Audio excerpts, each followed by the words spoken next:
What's going on, guys? Shane here with another Fight Tips quick tip. So the question today is, when should I fight? When should I engage in physical combat? When should I throw that first punch? Now these are questions I get asked a lot, especially after last week's video. We talked about self-defense laws. What are your legal rights? I got mixed reviews on there. Some people said, Shane, I don't like this because you're teaching people to be passive. And when I go into a fight, I don't want to be thinking about what lawyer I should be hiring. I want to think about defending myself by any means necessary. And I agree with that. That's not why I did that video. Why I did that video is because I want you guys to understand that talking your way out of it, avoiding fights, is the better route to go. I may sound like your mom by saying this. I may sound like some corny adult, but think about it. Your mom isn't worried about you coming home with a scuff on your elbow or a black eye, right? She's been there too. She's probably been in fights herself.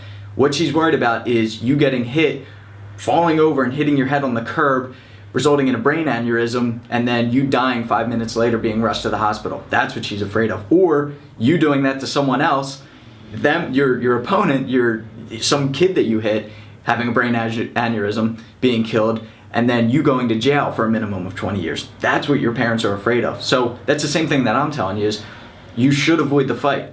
Of course, if you don't want to be the victim, you don't want to be the one that gets killed, right? It's that saying that you hear, I'd rather be judged by 12 than carried by 6, meaning, obviously I'd rather be in front of a jury and alive than carried, by 6 pallbearers in your funeral.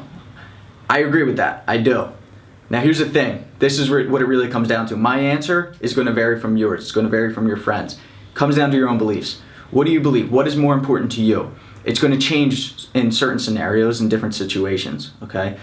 If you're a 7-year-old kid and someone's making fun of you, making fun of your mom, then no, you probably shouldn't fight, right? If you are in a bar and some guy sneaks up behind you and hits you and he's threatening to kill you with a broken beer bottle, you need to fight for your life, okay? So these are different scenarios, different situations. A little rule of thumb that I like to do. I was in a situation a couple years ago, it was the day before my wedding. I got into a slight fender bender, right? And the guy got out with his hand cocked. And he was running at me with his hand cocked. He's like, my car's a classic. And really, it was a classic piece of shit. It's the ugliest car I've ever seen in my life. But anyway, he's got his hand cocked back and he's running at me like he's gonna hit me. And I had one hand up and I put my other arm out. And what I was saying to him, I was like, don't come any closer to me. Don't come any closer. He's threatening me with his hand cocked back, right? We talked about how that's a form of assault, right? If he's in striking distance with his hand cocked back, that's a form of assault. He doesn't even have to touch me, but it's a threat. My idea was if I feel his chest or I feel his hand or his shoulder, that means he's close enough to hit me. If I'm in striking range, he's in striking range. At that point, I'm gonna throw the punch. I see he's got his hand cocked back. I see he's being aggressive. He's threatening to hit me. If he's in range to hit me, I'm gonna be the one to throw the first hit. Now, that doesn't mean that you should too, right? Like I said, it varies from person to person. This is just my ideals. These are my beliefs. So you be your own person. You can take my advice. You could think about it, and I recommend that you do. I recommend that you study the laws, your self-defense laws in your area, because like I said in the previous video, they vary. They vary from country to country and state to state.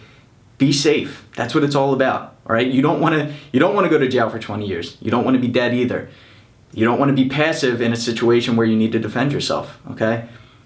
Many times, I'm going on a little bit of rant here, but many times the reason why people fight, especially younger people, I'm saying like 20 or younger, 21 or younger, is because of a respect thing. They want to impress their friends, they want to impress themselves even more so. They want to know what they're physically capable of. I know because I've been there. Here's what helped me the most was joining a Muay Thai gym and fighting. All right, I did it in a controlled setting, in the ring with a ref, with an ambulance on standby, and I put everything out there. I found out how tough I really was. I didn't have to do it in a dangerous scenario like in the middle of a bar or in the middle of a street, right? You do it on a padded surface. You do it with boxing gloves on. You do it with a mouthpiece in a controlled setting. Figure things out like that, right? You don't have to do it in the middle of a street. Be safe, be smart. Make sure you subscribe if you haven't already, guys, to Fight Tips so you can get those fight tips before your opponent does. Until then, I'm Shane with Fight Tips. Self-defense for the underdogs.